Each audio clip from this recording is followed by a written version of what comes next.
You know, some songs, they just capture a moment, but others, well, they feel like they were written for the future. Today, we're going to deconstruct Bob Dylan's absolutely iconic anthem, The Times They Are A-Changin'. And we're not going to treat it like some dusty old relic from the 60s, but as a timeless prophecy about change itself. The lyrics are going to be our only guide, so let's dive right in. Right off the bat, from the very first line, you realize this isn't just a song, is it? It's a summons. It's a call to action. Dylan's gathering a crowd, pulling in absolutely everyone from every corner of the world, making it crystal clear that whatever he's about to say, it's for all of us. So what's the first thing he tells this crowd that he's just assembled?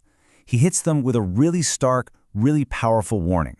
He frames change as this massive, unstoppable force of nature, something you just can't afford to ignore. Wow, you can just feel the urgency in those lines, can't you?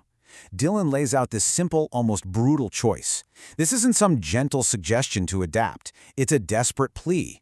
You have to acknowledge the rising tide. You have to learn to swim in it, or you will be completely overcome. There's no third option here. So these waters, they're this incredible metaphor for change that's just bigger than any one of us, bigger than any single group.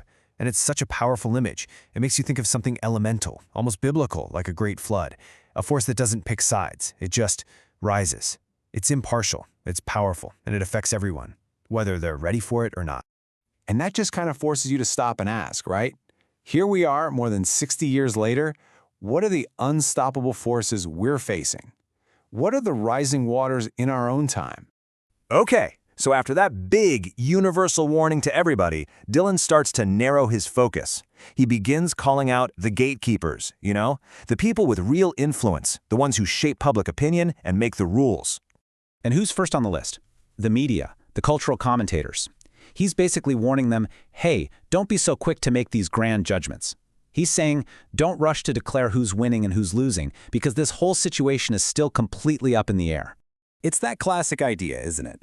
The wheel of fortune is always turning. Nothing is set in stone. The future is unwritten, and the whole established order could be flipped on its head at any given moment. That is a serious warning to anyone who thinks they've got it all figured out. Next up, he speaks directly, and I mean directly, to the political establishment. The imagery here is just so vivid. He paints them not as leaders of this change, but as potential roadblocks, literally standing in the doorway, blocking the path forward. He's begging them to please just step aside. Man, it's such a timeless picture of how institutions can just grind to a halt. And it really makes you wonder, what doorways, what halls of progress are being blocked right now? So from the halls of power, the song makes this amazing pivot right into the living room. It starts to address what might be the most personal and painful conflict of all, the one between generations. I mean, this is a gut punch. It is a direct shot at the generation gap. Dylan is saying that a fundamental, irreversible break has happened. The young people are on a totally different path now, one that the older generation can't control and maybe can't even understand. So you've got this incredible contrast. On one side, there's the old road, and it's aging fast, it's fading. On the other side, you've got the new one, and it's demanding space. The song's final plea to parents is so stark. Either lend a hand to the new generation, or at the very least, please get out of their way. And all of that brings us to the final verse. And listen, this isn't a warning anymore. It's not a plea. This is a flat-out declaration. This is the song's ultimate thesis statement, laying out the new reality of the world. Just listen to the absolute finality in those words. The line it is drawn, the curse it is cast. He's not predicting what might happen anymore. Dylan is telling us what is happening. The old rulebook, it's been thrown out. Completely. So you see, it's not just about things changing a little bit. It's about a total inversion, a complete reversal.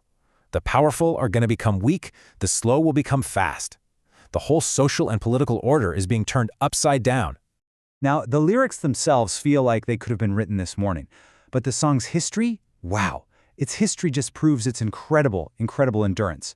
This song hasn't just been sitting on a record, it's been actively performed for decades. I mean, think about its journey. From that original release way back in 1964 to live albums from Japan in the late 70s, all the way to recent releases of recordings from 1974. This song has been a constant presence, not just in Dylan's work, but in our whole cultural consciousness. And get this, that's not just on albums. According to Dylan's own official website, this anthem has been performed live at least 634 times. Just think about that for a second. Hundreds and hundreds of times, for brand new audiences in totally new contexts. It was first played in 1963, and it is still being played today, with performances logged deep into the future. That's a lifespan of over 60 years. It's a constant living reminder that the message is always relevant. This isn't just a song, it's a living document.